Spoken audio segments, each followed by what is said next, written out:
Je m'appelle Clémence Dumessi, mais tu peux m'appeler Clémy, et je suis une jeune artiste polyvalente de 22 ans. Aujourd'hui, je suis chanteuse, compositrice, DJ, sound designer et beatmaker. Demain, je rajouterai une autre flèche à mon arc. Tu l'as bien compris, comme beaucoup d'artistes, j'aspire à vivre complètement de ma passion, la musique. Et je dois dire que c'est pas un long fleuve tranquille. C'est pourquoi j'ai créé ce podcast. Je veux aider les artistes à comprendre la musique et ses coulisses, à apprendre de leurs victoires, de leurs échecs et de leurs struggles. Car au final, tout fait partie du jeu. Bienvenue au Future Love Sound Podcast. Future Love Sound. Future Love Sound. Future Love Sound. Future Love, Future Love, Future Love. Hello music lovers, j'espère que vous allez bien. Bienvenue dans le Future Love Sound Podcast. Je suis Clémy aka Clémence, votre host, et je suis ravie de vous retrouver pour l'épisode numéro 1 qui sera consacré au sound healing et plus précisément à comment la musique peut nous guérir. J'ai choisi ce sujet parce qu'il me tient énormément à cœur. Pour être totalement transparente avec vous, il y a peu de temps, j'ai appris qu'en fait, on pouvait se guérir grâce à la musique. Moi qui suis artiste et qui aspire à être la meilleure artiste que je peux être, je suis totalement tombée, on va dire, amoureuse du concept et de ce nouveau processus créatif. Et c'est vrai qu'il y a une artiste bien précise qui m'a un peu initiée à la chose. C'est Madame avec un grand M, Jhené Aiko. Je me souviens, j'étais tombée sur une de ses interviews pour elle, il me semble, ça date de mai 2019. J'étais tombée sur une de ses interviews pour elle qui date de mai 2019. Et en fait, il y a un moment où elle explique ce processus créatif, donc qui est le sound healing, comment elle l'intègre dans ses morceaux, pourquoi. Et en fait, je me suis dit que c'était révolutionnaire et je comprenais aussi mieux pourquoi ces musiques en particulier avaient autant d'impact sur moi. Au-delà du fait que je m'identifiais à beaucoup de ces paroles, il y a vraiment une volonté de guérir. Et en fait, it all made sense at this point.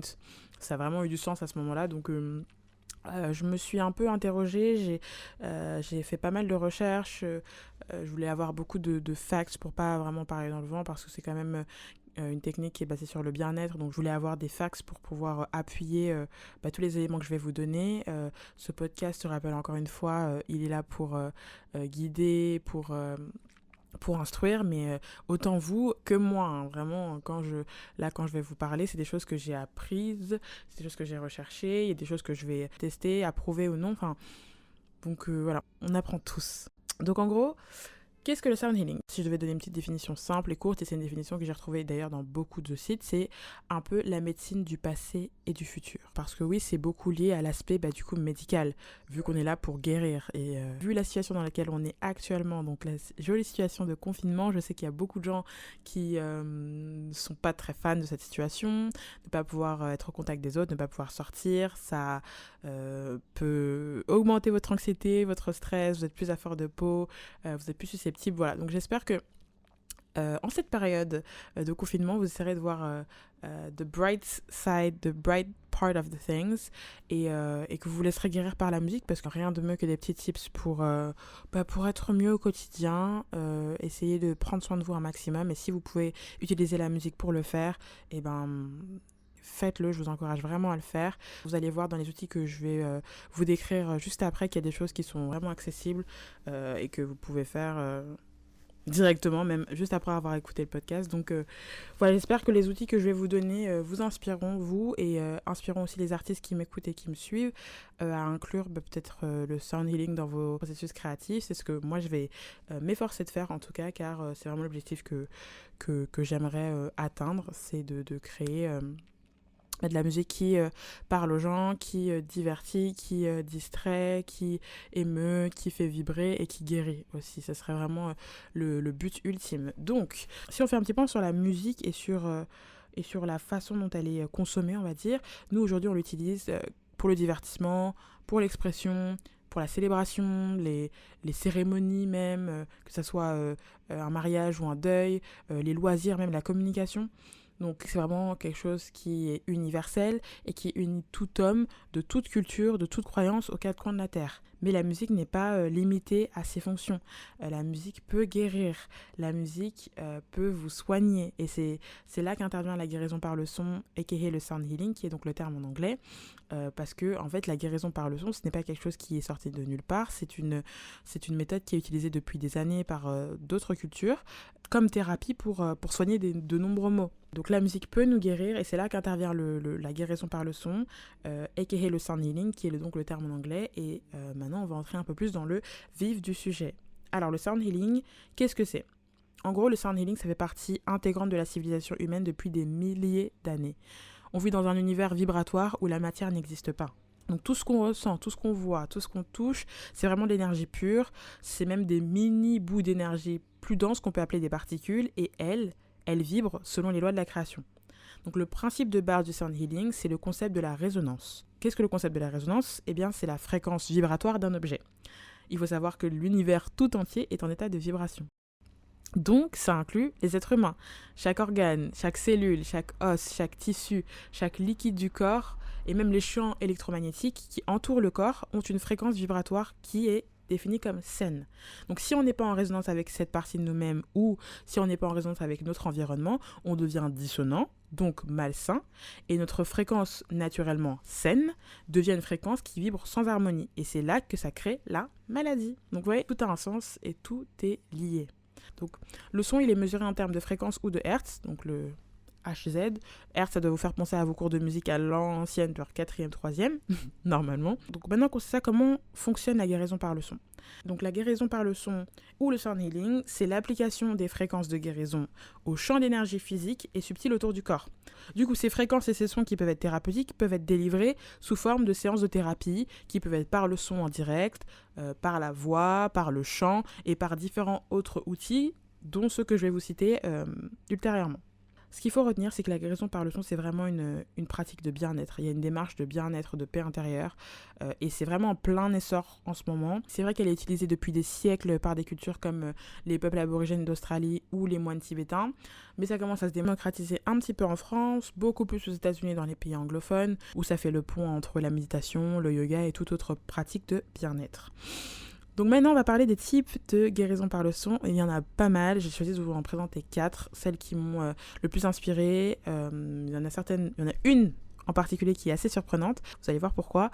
Et j'espère vraiment à les intégrer, au moins une des 4, dans mon processus créatif en tant qu'artiste. Alors la première, qui est une des plus courantes, donc la première type de guérison... Donc la première type de guérison par le son qui est une des plus courantes, c'est des bols chantants tibétains, parfois appelés cloches debout. Donc ils sont généralement utilisés comme des instruments de musique ou pour des pratiques religieuses comme la méditation et les chants bouddhistes. Ce qui est intéressant dans les bols chantants tibétains, c'est qu'ils sont souvent utilisés pour rétablir la fréquence vibratoire normale du corps grâce à la large gamme de sons qu'ils produisent en fait. Donc, il y a un expert en hypnothérapie qui s'appelle Jeevan Dangeli qui a affirmé que le processus de guérison se fait en entraînant nos ondes cérébrales à se synchroniser avec la résonance parfaite des bols. Donc en gros, ça crée un état parfait pour une méditation profonde, une pensée créative ou même des messages intuitifs. On dit que les bols tibétains aident à guérir des maux, notamment des troubles liés au stress, à la dépression et à plusieurs formes de maladies. Donc les bols chantants, on valide fort. Ensuite, on a le bain de gong. Alors, le bain de gong ou bain sonore, c'est une technique assez ancienne, asiatique, de guérison par le son. Et en fait, on l'appelle bain parce que les participants vont littéralement se baigner dans des ondes sonores. En gros, les bains de gong, c'est comme des massages. Imaginez, vous êtes fan de massage, mais vous n'aimez pas trop qu'on vous touche. Et bien, le bain de gong est l'alternative parfaite pour vous. En gros, le bain de gong, il produit un sentiment de bien-être grâce à la vibration de toute l'eau du corps. Il y a Ronaline qui fait partie de l'association de Gong Bath Meditation qui a expliqué que les sons générés lors d'une méditation dans un bain de gong produisent un éventail d'harmonies qui, elles, créent des vibrations et c'est cet état harmonique qui permet la guérison. Le bain de gong, on valide. Ensuite, on a le kirtan. Alors, le kirtan, c'est la dérivée de la bhakti, qui est une voie de l'hindouisme qui met l'accent sur l'attachement émotionnel et l'amour divin.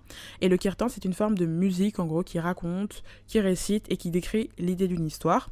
Donc, dans la pratique de kirtan, un chef ou un wala va chanter un mantra et le public va le chanter en retour. Et grâce à cet échange, le public peut entrer en contact avec tout le monde. Donc, c'est une forme de communion, en fait. Selon le Mind Body Green, qui est un média lifestyle qui a pour but d'inspirer chacun à vivre une meilleure vie, que ce soit mentalement, physiquement, spirituellement, émotionnellement et écologiquement. Je vous mettrai la lien en barre d'infos parce que c'est vraiment un média qui est super intéressant et riche en informations. Donc sur ce média, ils disent que le kirtan donne la possibilité de méditer, de pratiquer la libre expression, d'apprendre à donner et à recevoir et d'embrasser la vulnérabilité. Donc la vulnérabilité qui est quand même un terme qui n'est pas encore... à mon goût, démocratisé assez dans la société, en tout cas en France. On nous invite pas souvent, voire jamais à être vulnérable. Quand on est vulnérable, c'est qu'on est faible. Si vous faites vos recherches et si vous essayez de comprendre un peu votre histoire, vous allez voir que les moments où vous avez été les plus forts, c'est quand vous avez réussi à vous asseoir dans votre vulnérabilité, à accepter les émotions que vous ressentiez à ce moment-là, sans les laisser prendre possession de vous. Mais voilà, c'est ces moments-là en fait qui font qu'on détermine sa vraie force. Et pour revenir au kirtan, c'est en absorbant toutes ces capacités qu'on reçoit une guérison intérieure. Le dernier, qui est pour moi une surprise, pour tout vous dire, je l'ai découvert hier soir, donc vraiment c'est une surprise, c'est le fredonnement. Il faut savoir que le fredonnement, c'est une des premières réactions que l'on fait lorsqu'on est heureux. Je ne sais pas si vous avez remarqué, quand les gens sont heureux, par exemple, quand vous mangez un plat et qu'il est lourd, vous mangez, mais vous chantez en même temps. Il y a un truc, en fait, c'est un truc qui est automatique, c'est le besoin de chanter / fredonner. En fait, c'est un son qui reflète l'émotion qu'on vit à ce moment-là. Et ce qui est lourd, c'est que tout le monde a la capacité de fredonner. Que ce soit un enfant comme un adulte, tout le monde peut fredonner. Donc moi, si j'avais su depuis que fredonner, ça me permettait de rester en bonne santé, mais je fredonnerais tous les jours et c'est ce que je vais faire maintenant. Parce que c'est vrai que je fredonne de temps en temps, j'écoute un son dans le métro ou je vais préparer quelque chose et je vais fredonner. Mais c'est pas... Enfin, voilà, avoir cette information maintenant que ça me permet de rester en bonne santé, ça change tout. Il y a même des recherches qui ont montré que le fredonnement réduit le stress, améliore le sommeil, favorise le calme et peut même produire des substances chimiques qui rendent le cerveau heureux comme l'ocytocine. Enfin, c'est vraiment quelque chose que vous pouvez faire dès maintenant. C'est-à-dire que vous pouvez écouter le podcast et vous pouvez fredonner un truc en même temps. Ça va vous aider à rester en bonne santé. Moi, je suis désolée, je suis toujours dépassée par cette information.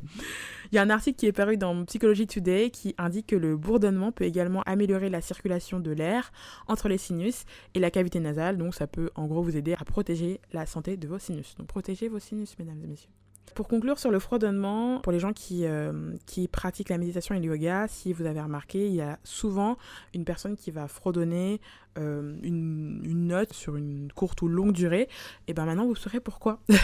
Ce n'est pas pour rien. Ça permet vraiment à l'esprit d'être plus calme et de soulager le stress. Donc tous les outils que je vous ai donnés, donc les 4 outils, les bols chantants, le bain de gong, le kirtan et le fredonnement sont des outils que vous pouvez mettre en place si vous le décidez, en commençant par le fredonnement, et également sont des outils qui ont pour but vraiment de vous libérer mentalement, de vous créer une paix intérieure, de réduire le stress, de réduire votre anxiété, d'améliorer votre sommeil.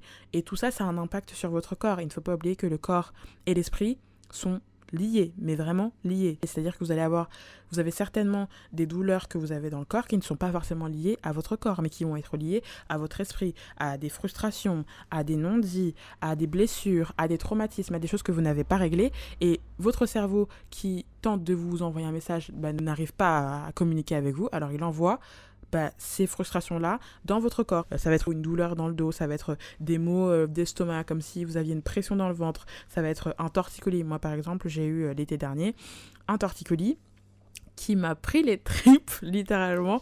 J'étais bloquée pendant une semaine, mais j'ai souffert pendant 2 semaines. C'est-à-dire que littéralement, je pleurais de douleur, j'avais des crises, C'était vraiment, vraiment, vraiment douloureux et je suis allée voir un kiné. Alors, il m'a massé un petit peu le cou, mais son vrai massage s'est fait au niveau de mon ventre. Et en fait, en massant, il m'a dit, vous êtes bloquée, en fait, mademoiselle. Vous avez beaucoup de non-dits, vous avez des blessures que vous n'avez pas digérées et il faut que vous travaillez dessus, il faut en parler, il faut discuter avec les personnes concernées, etc. Donc, j'ai fait un peu un rewind de ce qui s'était passé dans les dernières semaines de ma vie et j'ai essayé de régler le plus de problématiques. Et mon corps s'est débloqué, en fait, au fur et à mesure, parce que ce n'était pas un problème physique, c'était vraiment lié à mes émotions. Donc, pour revenir à la guérison du son, elle a vraiment pour objectif de vous faire du bien. Je répète, vous faire du bien, vous détendre, vous guérir. Et moi, c'est ce que j'aspire à faire. Et moi, c'est ce que j'aspire à faire. Et il y a une artiste dont j'ai parlé tout à l'heure qui m'a vraiment inspirée pour ce podcast et pour ce sujet. C'est mademoiselle Jhené Aiko. Si tu passes par là, Jenny, j'attends toujours ton appel pour la collab, mais it's not the subject. Alors, pour ceux qui ne la connaissent pas, Jhené Aiko, de son vrai nom Jhené Aiko Efuro Chilombo, c'est une chanteuse-compositrice qui est, attention, japonaise, espagnole, afro-américaine, amérindienne et un petit peu allemande sur les bords. Une artiste que j'admire, avec qui j'aimerais énormément collaborer et qui, comme je l'ai dit, m'a énormément inspirée pour ce podcast, car c'est vraiment elle qui a un peu ouvert les portes du sound healing pour moi. Il faut savoir que Jhené Aiko, elle étudie et elle pratique la guérison par le son en utilisant des bols de cristal qui sont infusés de pierres précieuses.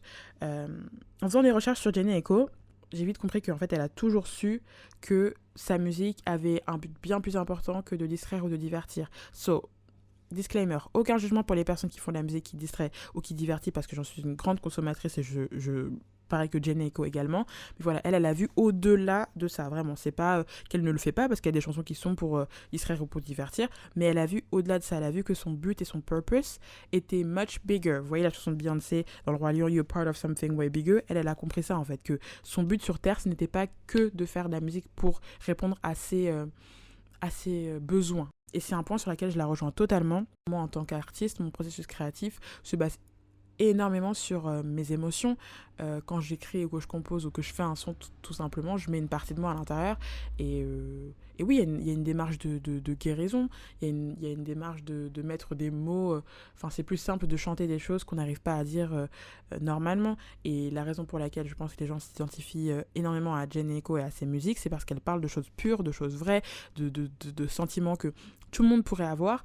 Et parce qu'elle sait que, vu que ça part d'un lieu si personnel, et que en écrivant, elle se guérit, elle peut aussi guérir des gens qui ressentent la même chose. Donc il y a une forme de transmission, de transmission logique. Et ce qu'elle fait, c'est qu'elle utilise donc le sound healing, donc via des bols chantants ou des bols de cristal, pour en fait toucher les différents chakras de notre corps et les stimuler.